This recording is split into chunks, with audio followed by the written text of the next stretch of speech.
약 2년 전 부산에서 23살의 한 여성이 아무런 연고도 없는 또래 여성을 잔혹하게 살해한 사건이 벌어졌습니다. 그리고 그녀는 이렇게 말했어요. 살인을 해보고 싶어서 죽였다. 이 한 문장이 던진 충격은 단순히 끔찍하다는 수준을 넘어서 우리 사회 전체를 혼란에 빠뜨렸죠. 범행의 동기, 그 수법, 그리고 이후의 행동까지 모두가 이해할 수 없는 것의 연속이었습니다. 피해자는 지극히 평범한 20대 여성, 가해자 또한 피해자와 단 한 번도 대면한 적이 없는 또래의 20대 여성이었어요. 서로 어떤 감정도 갈등도 없었습니다. 그런데도 가해자는 피해자를 잔혹하게 살해했고 시신을 절단해 유기하는 끔찍한 선택을 했죠. 사건이 벌어진 건 2023년 5월 26일. 이 사건은 이후 언론을 통해 정유정 토막살인 사건으로 불리게 됩니다. 특히 이 사건은 부산 서면 돌려차기 사건과 함께 부산 지역에서 큰 파장을 일으킨 사건이라는 점에서도 굉장히 큰 주목을 받았어요. 그만큼 정유정이 저지른 행위는 우리 사회가 정한 잣대 중 가장 높은 수위를 넘었다는 뜻이기도 하죠. 경찰이 신상 공개를 결정한 이유는 분명했습니다. 범행은 잔혹했고 치밀하게 계획되어 있었으며 정황을 뒷받침하는 명백한 증거들이 줄줄이 드러났기 때문인데요. 그렇다면 질문이 생깁니다. 정유정은 왜 전혀 모르는 여성을 죽였을까요? 단순한 호기심이었을까요? 아니면 이 범행 뒤에는 우리가 생각하지 못한 더 깊은 이유가 있었던 걸까요? 그리고 이 범죄는 정말 막을 수 없었던 걸까요? 그 모든 질문의 실마리를 하나하나 따라가 보겠습니다. 정유정은 1999년 부산에서 태어났어요. 하지만 그녀의 유년 시절은 평범하지 않았죠. 어린 나이에 부모와 떨어져 조부모와 함께 생활하게 된 정유정. 이유가 명확히 밝혀진 바는 없지만 그녀는 성장 과정에서 가족의 돌봄과 안정감이라는 기본적인 환경을 제대로 경험하지 못했습니다. 정서적으로 불안정한 상태에서 자연스레 외부와의 단절도 시작됐어요. 학교 생활 역시 마찬가지였습니다. 눈에 띄는 문제를 일으킨 적도 반대로 뛰어난 성과를 낸 적도 없었죠. 늘 조용했고 혼자였고 친구는 거의 없었다고 해요. 고등학교 졸업 이후 그녀는 사회와의 유일한 연결고리마저 끊기게 됩니다. 이후 대학교 진학에도 실패했고 취업이나 진로를 찾지 못한 채 무직 상태로 3년을 보냈어요. 한때는 공무원 시험을 준비하기도 했습니다. 하지만 그마저도 금방 포기하고 말았죠. 그렇게 정유정은 점점 더 세상에서 멀어졌습니다. 집 밖으로 나가는 일은 거의 없었고 사람들과의 접촉도 줄었어요. 그녀에게 남은 건 오직 하나, 인터넷이었습니다. 그런데 문제는 그녀가 빠져든 인터넷 속 세계였어요. 그녀는 평범한 정보를 검색한 게 아니었습니다. 사람을 조지는 법, 살인 방법, 존속살인 이런 키워드를 반복적으로 검색했고 살인과 관련된 정보들을 수집하기 시작했어요. 단순한 호기심이라고 보기에는 너무 구체적이고 집요했습니다. 그뿐만이 아닙니다. 그녀는 범죄 수사 프로그램에 빠져 있었고 도서관에서는 범죄 관련 서적만 골라서 빌려 읽었어요. 내용도 뻔했습니다. 완전 범죄의 구조, 시신 처리 방법, 연쇄살인범들의 심리 분석. 이건 단순한 관심의 수준이 아니었죠. 그리고 그 관심은 현실 속 범행 시도로 이어지게 됩니다. 정유정은 실제로 2차례에 걸쳐 살인을 시도했는데요. 첫 번째 시도는 온라인 중고거래 앱을 통해 알게 된 20대 여성을 부산 북구의 한 공원으로 불러냈습니다. 하지만 주변에 예상보다 많은 행인들이 있었고 정유정은 결국 그 자리에서 범행을 포기해야 했죠. 두 번째 시도는 10대 남성을 타깃으로 삼은 경우였습니다. 비슷한 방식으로 유인했지만 이번에는 피해자가 약속 장소에 나타나지 않았어요. 2번 모두 실패. 하지만 그녀는 여기서 멈추지 않았습니다. 실패의 원인을 분석했고 다음 계획은 더 치밀하게 세우기로 했어요. 일단 공공장소는 리스크가 크다고 판단했습니다. 사람들의 시선이 있고 예기치 못한 상황이 벌어질 수 있기 때문이죠. 그래서 이번엔 피해자의 공간으로 찾아가기로 합니다. 아무도 방해할 수 없는 닫힌 공간. 그리고 2023년 5월 그녀는 새로운 타깃을 정합니다. 이번에는 절대 실패하지 않을 방법을 찾았다고 확신했어요. 그리고 그 계획을 실현해줄 수단으로 과외교사 중개 어플을 선택합니다. 하지만 과외를 받는 학생이 아닌 학부모로 가장하기로 했죠.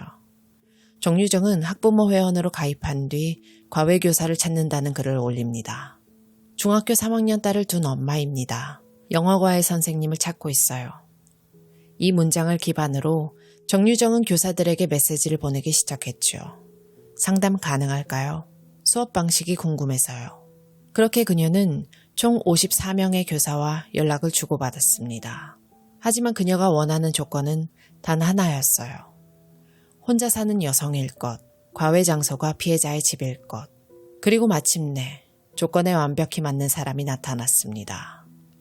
20대 여성의 A씨.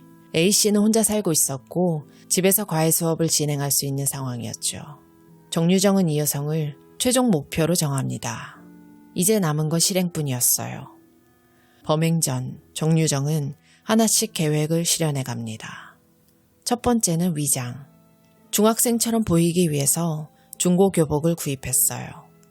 그녀는 피해자의 경계를 낮추는데 가장 효과적인 방법이 이거라고 판단했죠.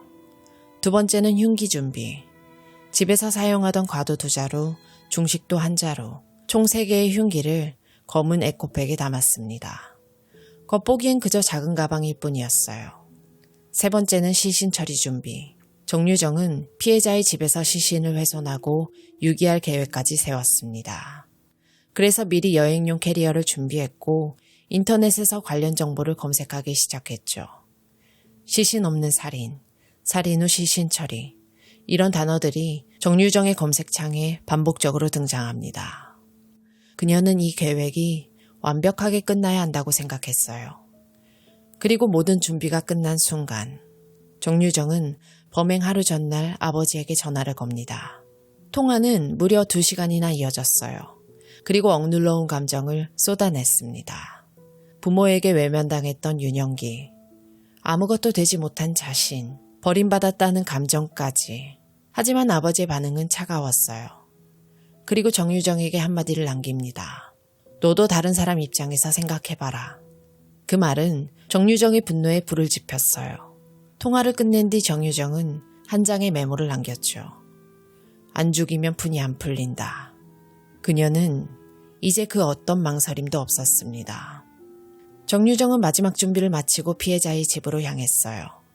2023년 5월 26일 금요일 오후 6시 부산 금정구의 한 조용한 주택가였습니다.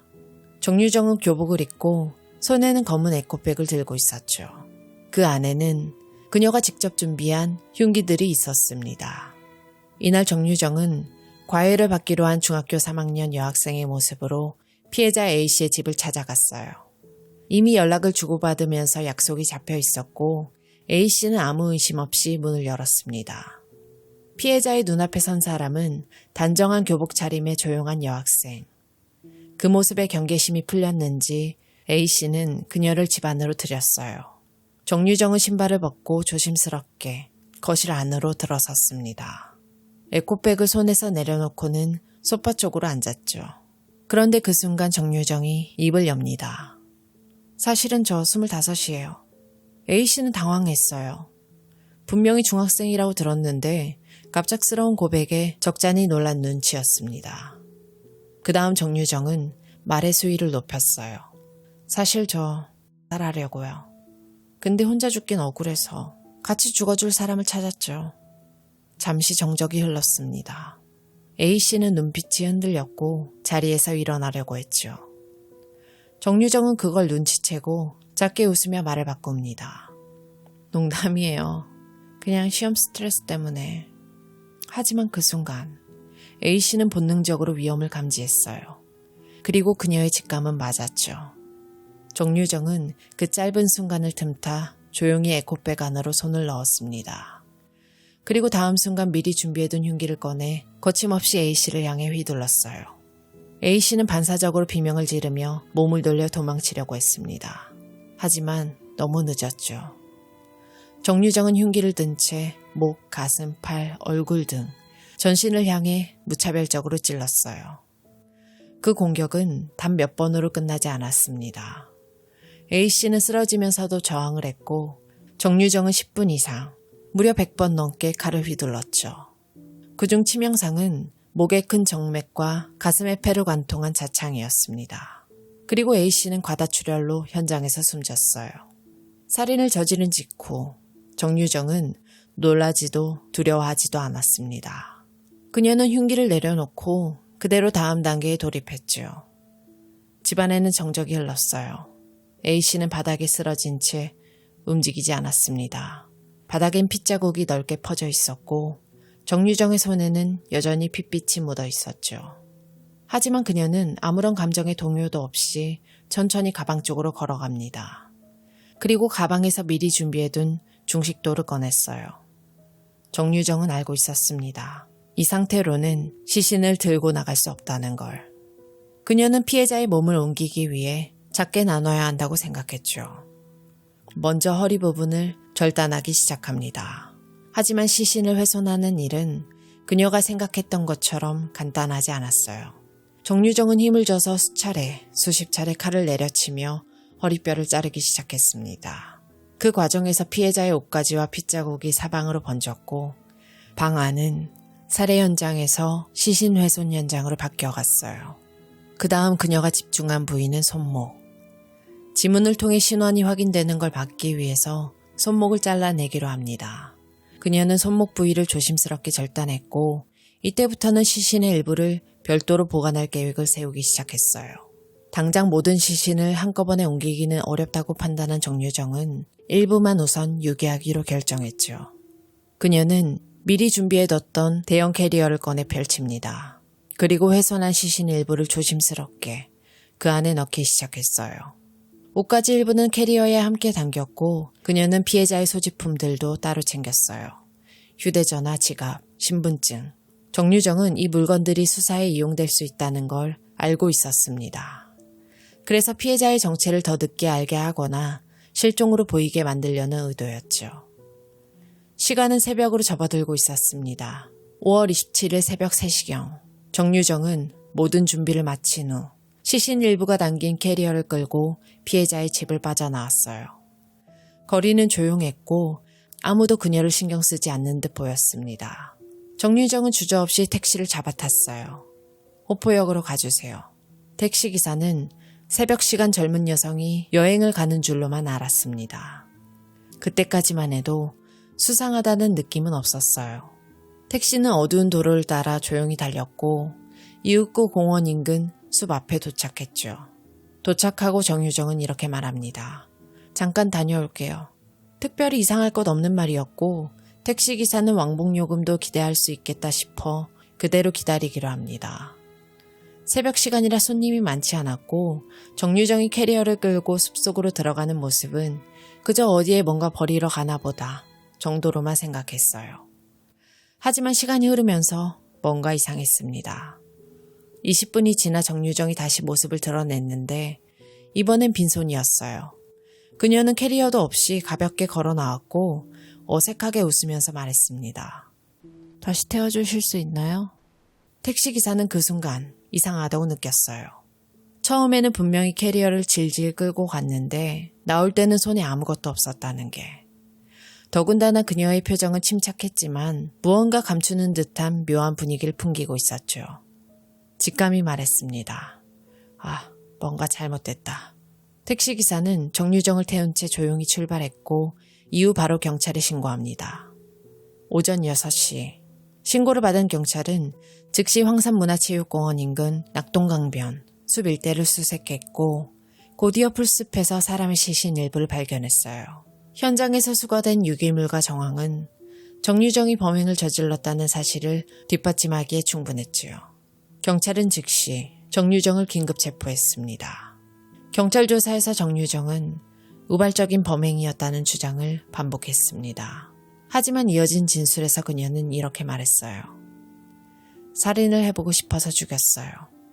경찰은 그녀가 단순한 충동으로 범행을 저지른 게 아니라 철저히 계획된 범죄를 실행에 옮긴 것이라고 판단했죠.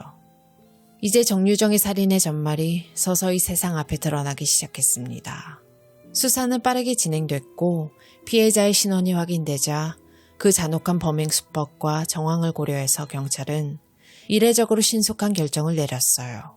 2023년 6월 1일 사건이 발생한 지 일주일이 채 되지 않아서 정유정의 신상과 얼굴을 공개하기로 한 겁니다. 사람들은 묻기 시작했어요. 대체 왜? 정유정은 무슨 이유로 아무 연고 없는 사람을 그렇게까지 죽였던 걸까? 그 답을 찾기 위해서 그녀의 심리와 성향에 대한 분석이 이어졌죠. 경찰은 곧바로 정유정에 대한 사이코패스 성향 검사를 실시했습니다. 그리고 결과는 생각보다 훨씬 더 충격적이었어요.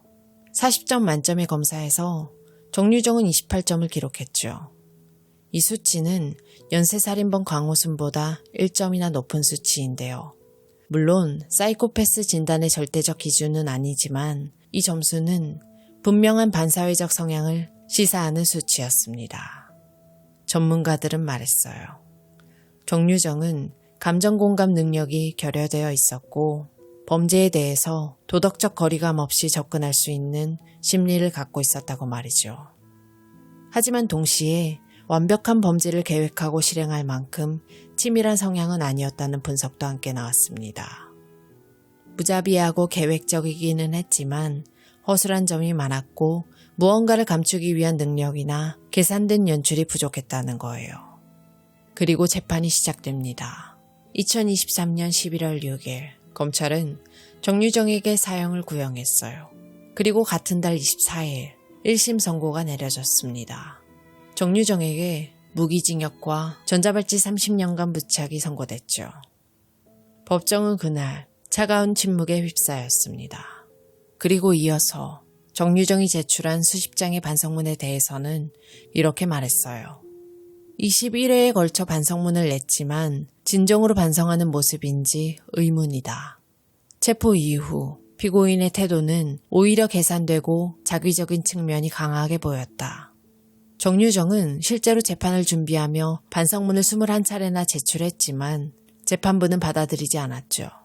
이후 2024년 3월 27일 2심 재판이 열립니다. 이번에도 정유정은 반성문을 냈어요. 무려 46차례. 하지만 결과는 같았죠. 1심과 동일하게 무기징역이 선고된 겁니다. 그리고 마침내 2024년 6월 13일 대법원은 정유정의 무기징역을 최종 확정했어요. 그 순간 정유정은 대한민국에서 최연소 무기수가 됐고 그 타이틀은 이 사건 이후 오랫동안 회자됐죠. 이 사건이 세상에 알려지자 사회는 충격과 공포에 빠졌어요. 무차별적으로 벌어진 살인, 아무 연고 없는 사람을 향한 범죄. 우리는 이런 사건을 보통은 묻지마 범죄라고 알고 있습니다. 하지만 정유정 사건은 그 묻지마 범죄와는 결이 달랐어요. 보통의 묻지마 범죄는 우발적으로 터지는 충동, 순간적인 분노에 의해 발생하는데요. 하지만 정유정은 피해자를 처음부터 목표로 설정했고 접근 방식부터 살해 수법, 시신 처리까지 모두 계획해 실행해 옮겼죠. 단순한 충동이 아니라 철저히 계산된 살인. 그리고 그 범행은 치밀했지만 완전 범죄로 이어지기엔 너무도 허술했습니다. 범인의 계획과 허점, 그리고 사회가 놓친 경고 신호들. 이 모든 것이 겹쳐져서 결국 무고한 한 사람이 잔혹하게 희생당한 거예요. 그리고 이 사건에서 우리가 절대로 놓쳐선 안 될 포인트. 바로 택시기사의 신고인데요. 택시기사는 정유정의 수상한 행동을 감지하고 지체 없이 경찰에 신고했죠. 그의 신고가 없었다면 정유정의 계획은 절반 이상 성공했을 수도 있어요. 피해자는 영영 돌아오지 못할 실종자가 되었을 수도 있었고 범행이 밝혀지는데 훨씬 더 오랜 시간이 걸렸겠죠. 결국 단 한 사람의 의심과 행동이 이 사건을 해결하는 결정적인 열쇠가 된 겁니다. 이후 경찰은 택시기사에게 표창장과 신고포 상금을 수여하면서 그의 빠른 판단을 높이 평가했어요. 작은 의심 하나가 사람의 목숨을 구했고 정유정이 잡히지 않았다면 또 벌어졌을지도 모를 잔혹한 범죄를 막은 셈이죠. 그리고 이 사건 이후 우리 사회는 변화를 이야기하기 시작했어요. 온라인 플랫폼의 신원검증 강화, 사회적 고립자에 대한 정신건강 지원 체계의 도입 논의. 하지만 그 변화가 얼마나 실질적으로 이뤄지고 있는지는 아직 의문입니다. 정유정 사건은 극단적으로 고립된 개인의 분노와 욕망이 어떻게 사회적인 비극으로 폭발할 수 있는지를 보여준 대표적인 사례죠. 이제 사건의 중심에 있던 피해자 A씨에 대한 이야기를 해보겠습니다. A씨는 20대 초반의 여성으로 성실하고 조용하고 책임감이 강한 성격의 소유자였죠. 대학을 다니고 졸업한 뒤 생계를 위해 과외교사로 일하면서 삶을 꾸려가고 있었습니다. 학생들에게 영어를 가르치고 하루하루를 바쁘게 살던 그녀에겐 그날도 평범한 하루였을 겁니다. 2023년 5월 24일 한 과외 중개 앱을 통해서 중학교 3학년 여학생의 학부모라는 사람에게 연락이 왔죠. 처음에는 거리 문제로 수락을 망설였어요. 하지만 상대는 계속해서 간절하게 부탁했습니다. 일단 시범 과외라도 한번 해보시겠어요? A씨는 결국 그 제안을 받아들이게 됩니다. 그리고 약속을 잡았어요. 5월 26일 금요일 오후 6시. 그날이 그녀의 마지막 하루가 될 줄은 아무도 몰랐습니다. 사건 당일 A씨는 평소처럼 집을 정리하고 교재를 꺼내고 학생이 오면 맞이할 준비를 했겠죠. 교복을 입은 여자아이 한 명이 서 있었고 A씨는 전혀 의심 없이 문을 열었습니다. 하지만 그 문을 열어준 순간부터 모든 것이 무너지기 시작했죠. A씨는 끝까지 저항했습니다. 10분 넘게 싸웠다고 해요. 몸 곳곳에 남겨진 방어운이 그녀가 얼마나 살기 위해 싸웠는지 보여줬죠. 그녀는 단지 한 번의 과외 수업을 위해 문을 열었을 뿐이었습니다. 하지만 한 사람의 잘못된 선택으로 너무나도 억울하게 세상을 떠나게 됐어요. 사건이 알려지고 수많은 사람들이 충격을 받았지만 그 중에서도 가장 가슴이 무너졌던 사람들은 바로 피해자의 가족이었어요. 성실하게 살아가던 딸이 한순간에 끔찍한 범죄의 희생자가 됐다는 사실. 그리고 그녀가 얼마나 잔혹하게 살해되었는지 그 사실을 마주해야 했던 유족들의 마음은 헤아릴 수조차 없습니다. A씨는 잘못한 게 아무것도 없었어요. 이 사건이 우리에게 남긴 가장 무서운 얘기는 당신이 아무 잘못도 하지 않았다고 해서 안전한 게 아니라는 것.